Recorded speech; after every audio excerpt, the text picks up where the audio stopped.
오늘은 출애굽기 12장 29절에서 36절을 보도록 하겠습니다. 처음 난 것들의 죽음.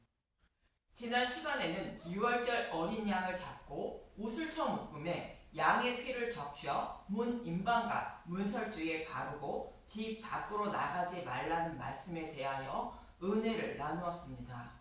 우슬처 묶음에 피를 적셔 바르는 것에 우슬초는 예수님이 십자가에서 우슬초에 적신 신 포도주를 마신 것을 말하는 것으로 우리에게 불리한 율법을 예수님이 십자가에서 도말해 주신 모습을 말하는 것으로 죄인들의 죄를 처벌할 법적 근거를 없애주신 것을 말하고 있습니다.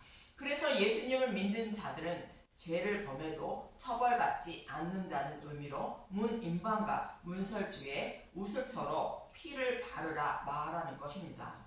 이처럼 복음의 말씀을 믿는 믿음을 버리지 말라고 말씀하시고 10번째 재앙이 시작됩니다. 본문 29절에서 30절을 보겠습니다. 출애굽기 12장 29절 열째 재앙 처음 난 것들의 죽음. 밤중에 여호와께서 애굽 땅에서 모든 처음 난 것 곧 왕위에 앉은 바로의 장자로부터 옥에 갇힌 사람의 장자까지와 가축의 처음 난 것을 다 치심해. 그 밤에 바로와 그 모든 신하와 모든 애굽 사람이 일어나고 애굽에 큰 부르짖음이 있었으니 이는 그 나라에 죽임을 당하지 아니한 집이 하나도 없었음이었더라.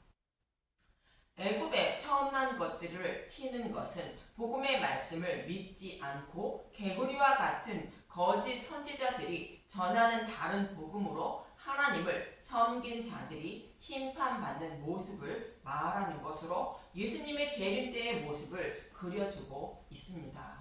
그리고 우리의 장자이신 예수님이 우리의 장자가 되어 죄인의 대표로 하나님의 진노의 심판을 받으심으로 우리의 생명을 살리게 됨을 말씀하고 있는 것이 장자가 죽임을 당하는 모습을 통하여 말씀하시는 것입니다. 이렇게 애굽의 모든 처음 난 것들의 죽음은 예수님이 십자가에서 사탄의 머리를 밟는 모습을 모형하고 있는 것입니다. 그래서 본문 31절에서 33절은 바로가 이렇게 말하는 것입니다. 출애굽기 12장 31절 밤에 바로가 모세와 아론을 불러서 이르되 너희와 이스라엘 자손은 일어나 내 백성 가운데서 떠나 너희의 말대로 가서 여호와를 섬기며 너희가 말한 대로 너희 양과 너희 소도 몰아가고 나를 위하여 축복하라 하며 애굽 사람들은 말하기를 우리가 다 죽은 자가 되도다 하고 그 백성을 재촉하여 그 땅에서 속히 내보내려 하므로 모든 처음 난 것들의 죽임을 당하는 심판을 받자 바로와 애굽 사람들이 이스라엘 백성을 속해 내보내려 한다는 것입니다. 이 말씀은 예수님이 십자가에서 사탄의 머리를 밟고 승리함으로 사탄이 하나님 백성을 어찌하지 못한다는 뜻으로 이제는 저와 여러분이 사탄의 종이 아니라 하나님 백성이라는 뜻입니다. 이러한 의미로 바로가 이스라엘 백성을 속히 내보내려 한다는 것입니다. 이스라엘 백성을 속히 내보내려 하는 의미를 다윗과 골리앗의 싸움을 통하여 알 수 있습니다. 골리앗은 블레셋을 대표하는 인물로 사탄을 상징하는 인물입니다. 다윗은 예수님을 예표하는 인물이고 사무엘상 17장 8절에서 9절을 보도록 하겠습니다. 사무엘상 17장 8절 그가 서서 이스라엘 군대를 향하여 외쳐 이르되 너희가 어찌하여 나와서 전열을 벌였느냐 나는 블레셋 사람이 아니며 너희는 사울의 신복이 아니냐 너희는 한 사람을 택하여 내게로 내려보내라. 그가 나와 싸워서 나를 죽이면 우리가 너희의 종이 되겠고 만일 내가 이겨 그를 죽이면 너희가 우리의 종이 되어 우리를 섬길 것이니라. 두 나라의 대표가 싸우되 패자에 속한 자는 승리자의 종이 된다는 것입니다. 이 말씀대로 에덴 동산에 있던 아담은 뱀의 유혹에 넘어가 선악과를 먹음으로 모든 인류가 뱀의 곧 사탄의 종이 된 것입니다.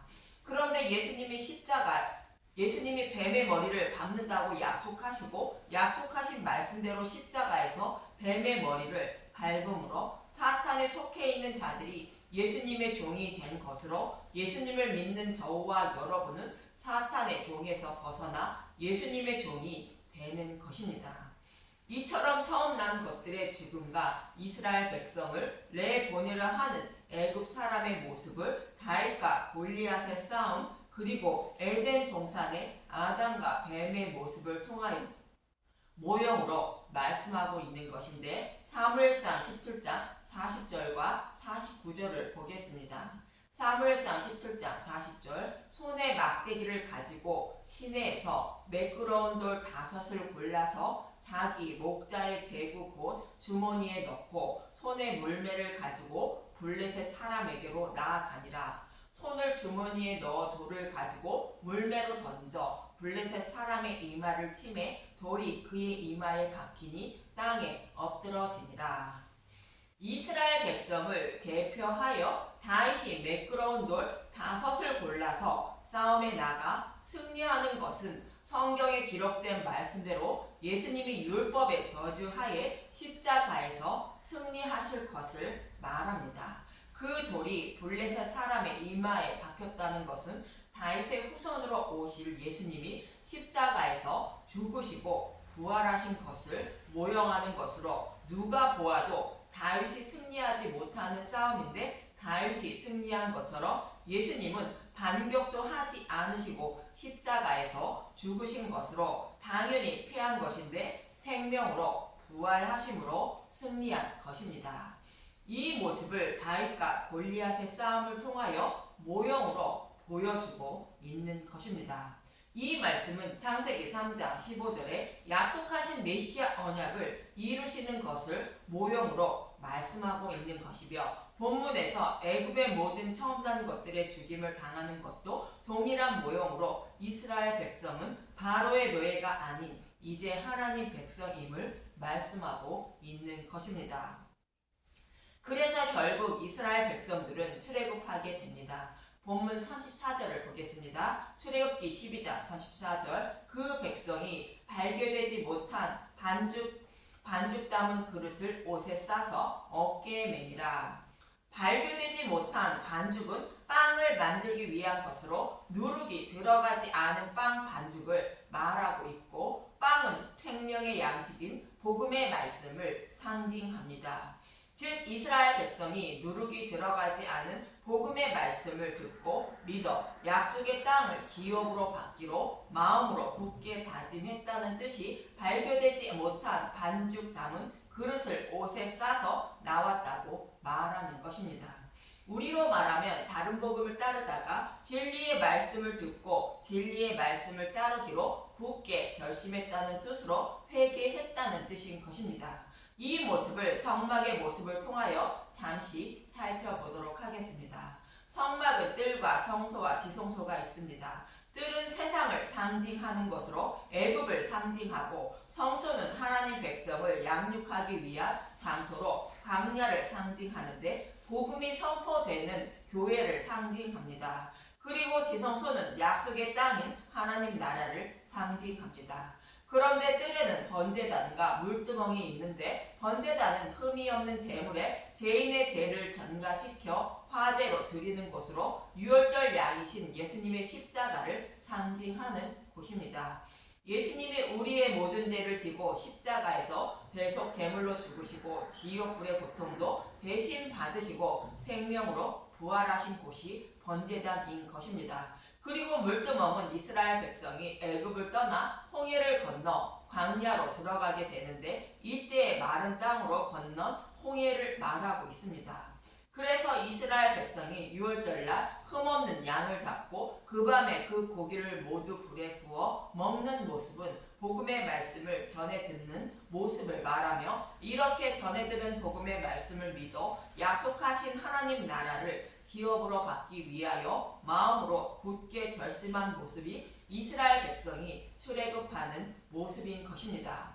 이러한 의미로 보면 이스라엘 백성이 발견되지 못한 반죽 담은 그릇을 옷에 싸서 어깨에 메고 나왔다는 것은 복음의 말씀을 듣고 믿어 예수님을 섬겨 구원받기로 굳게 결심한 것을 말하고 있습니다. 그리고 저와 여러분이 교회를 나오기 시작하여 복음의 말씀을 듣고 예수님에 대하여 알기 시작하여 예수님을 믿어 구원받기로 결심하면 물로 세례를 받는 의식을 하게 됩니다. 이 모습이 이스라엘 백성이 유월절 양의 고기를 다 불에 구워 먹고 애굽을 떠나 홍해를 건너는 모습으로 물로 세례를 받는 모습인 것입니다. 고린도전서 10장 1절 우상 숭배하는 일을 피하라. 형제들아, 나는 너희가 알지 못하기를 원하지 아니하노니 우리 조상들이 다 구름 아래에 있고 바다 가운데로 지나며 모세에게 속하여 다 구름과 바다에서 세례를 받고. 이스라엘 백성이 복음의 말씀을 듣고 믿어 약속의 땅을 기업으로 받기로 마음으로 결심하고 애굽을 곧 영적 바벨론을 떠나 홍해를 건너는 모습을 통하여 물로 세례를 받는 모습을 보여주고 있는 것입니다. 그럼 이스라엘 백성이 발견되지 못한 반죽을 담은 그릇을 옷에 싸서 나왔다고 하고 있습니다. 이 모습을 또 이어지는 본문 35절에서 36절은 이렇게 표현하고 있습니다. 출애굽기 12장 35절 이스라엘 자손이 모세의 말대로 하여 애굽 사람에게 은금 패물과 의복을 구하매 여호와께서 애굽 사람들에게 이스라엘 백성의 은혜를 입히게 하사 그들이 구하는 대로 주게 하심으로 그들이 애굽 사람의 물품을 취하였더라. 여호와께서 이스라엘 백성에게 애굽 사람의 은혜를 입게 하여 애굽 사람의 물품인 은금 패물과 의복을 취하여 나왔다는 것입니다. 여호와께서 애굽 사람의 은혜를 입게 했다는 것은 예수님이 십자가에서 사탄의 머리를 밟았다는 뜻으로 죽으시고 부활하셨다는 뜻인 것입니다. 그래서 예수님이 사탄의 머리를 밟은 노량물인 복음의 말씀을 마음에 간직하고 나왔다는 뜻으로 이스라엘 백성이 발견되지 못한 반죽 담은 그릇을 옷에 싸서 나왔다는 말씀과 동일한 의미를 담고 있는 것입니다. 저와 여러분도 예수님이 십자가에서 사탄의 머리를 밟은 노량물인 복음의 말씀을 먹고 마음에 간직하지 못한다면 사탄의 노예에서 해방되지 못하는 것입니다. 이스라엘 백성이 많은 재물을 이끌고 나올 것을 이미 창세기 15장 14절에서 아브라함에게 말씀하고 있었습니다. 창세기 15장 14절 그들이 섬기는 나라를 내가 징벌할지며 그 후에 내 자손이 큰 재물을 이끌고 나오리라. 내가 징벌한다는 것은 유월절 양의 죽음인 예수님의 죽으심과 부활로 사탄의 머리를 밟는다는 것이며 그 후에 내 자손이 큰 재물을 이끌고 나온다고 말씀하신 것입니다. 이 말씀의 성취가 이스라엘 백성이 애굽 사람의 물품을 취하여 출애굽하는 모습인 것입니다. 이처럼 예수님이 사탄의 머리를 밟은 전리품인 복음의 말씀을 하나님 백성에게 나누어 주어 구원해 주실 것을 말씀하고 있는 사무엘상 30장 18절에서 20절을 보겠습니다. 사무엘상 30장 18절 다윗이 아멜렉 사람들이 빼앗아 갔던 모든 것을 도로 찾고 그의 두 아내를 구원하였고 그들이 약탈하였던 것 곧 무리의 자녀들이나 빼앗겼던 것은 크고 작은 것을 막론하고 아무것도 잃은 것이 없이 모두 다윗이 도로 찾아왔고 다윗이 또 양떼와 소떼를 다 되찾았더니 무리가 그 가축들을 앞에 몰고 가며 이르되 이는 다윗의 전리품이라 하였더라. 다윗이 블레셋 아기스 왕을 따라 사울 왕과 싸우려고 갔다가 그의 종들이 반대하여 다윗과 그를 따르는 자들이 가족들이 살고 있는 시글락에 돌아왔는데 아말렉 사람들이 그의 가족들과 모든 것을 빼앗아 간 것입니다. 그러자 다윗과 그의 군사들이 그의 뒤를 따라 하나도 잃지 않고 모두 찾아오게 됩니다. 그리고 이렇게 찾아온 전리품을 전쟁에 참여한 자와 참여하지 않은 자 모두 동일하게 나누어 주고 헤브론에 있는 자들에게도 나누어 주게 됩니다. 사무엘상 30장 26절 26절에서 31절을 보겠습니다. 사무엘상 30장 26절 다윗이 시글락에 이르러 전리품을 그의 친구 유다 장로들에게 보내어 이르되 보라 여호와의 원수에게서 탈취한 것을 너희에게 선사하노라 하고 베델에 있는 자와 남방 라못에 있는 자와 아뜰에 있는 자와 아로엘에 있는 자와 신못에 있는 자와 에스드마에 있는 자와 라갈에 있는 자와 여라무엘 사람의 성읍들에 있는 자와 겐 사람의 성읍들에 있는 자와 홀마에 있는 자와 고라산에 있는 자와 아닥에 있는 자와 헤브론에 있는 자에게와 다윗과 그의 사람들이 왕래하던 모든 곳에 보내었더라. 여기서 다윗이 빼앗겼던 가족과 모든 것을 빼앗아 온 전리품은 예수님이 사탄의 종으로 살아가는 자신의 백성을 구원하기 위한 십자가의 모형입니다. 십자가에서 사탄의 머리를 밟은 복음의 말씀을 상징하며 전리품을 모든 곳에 보낸 것은 복음의 말씀을 땅끝까지 전하여 천하 만민을 구원하실 것을 작은 그림으로 보여주고 있는 것입니다. 이처럼 이스라엘 백성이 여호와의 은혜에 힘입어 애굽 사람의 물품을 취한 것은 복음의 말씀을 듣고 마음에 간직하여 출애굽하게 되었다는 뜻인 것입니다. 그리고 이렇게 애굽 사람의 물품인 복음의 말씀을 마음에 간직하고 나온 이스라엘 백성들은 광야에서 성막을 세우고 하나님께 예배를 드리게 되는 것입니다. 이것은 모형으로 저와 여러분이 복음의 말씀을 들음으로 성령님이 찾아오셔서 진리의 길로 인도하여 영과 진리로 예배를 드리게 되고 구원받게 되는 것입니다. 요한복음 2장 19절에는 이렇게 말씀하고 있습니다. 요한복음 2장 19절 예수께서 대답하여 이르시되 너희가 이 성전을 헐라 내가 사흘 동안에 일으키리라. 가나의 혼인잔치에서 율법을 상징하는 포도주가 떨어지자 복음을 상징하는 물로 된 포도주를 만들어 주시고 이 복음의 말씀을 먹음으로 마음의 성전을 세워주셔서 영과 진리로 예배를 드리게 하실 것임을 말씀하시는데 이것은 모형으로 예수님이 죽으시고 부활하여 3일 만에 세우는 마음의 성전을 세워주시고 노량물인 복음의 말씀으로 이 산에서 말고 저 산에서도 말고 영과 진리로 예배를 드리게 하신다는 뜻인 것입니다. 요한복음 4장 20절에서 23절을 보겠습니다. 요한복음 4장 20절 우리 조상들은 이 산에서 예배하였는데 당신들의 말은 예배할 곳이 예루살렘에 있다 하더이다. 예수께서 이르시되 여자여 내 말을 믿으라. 이 산에서도 말고 예루살렘에서도 말고 너희가 아버지께 예배할 때가 이르리라. 너희는 알지 못하는 것을 예배하고 우리는 아는 것을 예배하노니 이는 구원이 유대인에게서 남이라. 아버지께서 참되게 예배하는 자들은 영과 진리로 예배할 때가 오나니 곧 이때라. 아버지께서는 자기에게 이렇게 예배하는 자들을 찾으시느니라. 이렇게 구원해 주실 것을 모형하는 것이 복음의 말씀을 상징하는 애굽 사람의 물품을 취하여 이스라엘 백성들이 출애굽했다는 뜻이며 또 아직 발견되지 못한 반죽을 옷에 싸서 나왔다고 말씀하시는 것입니다.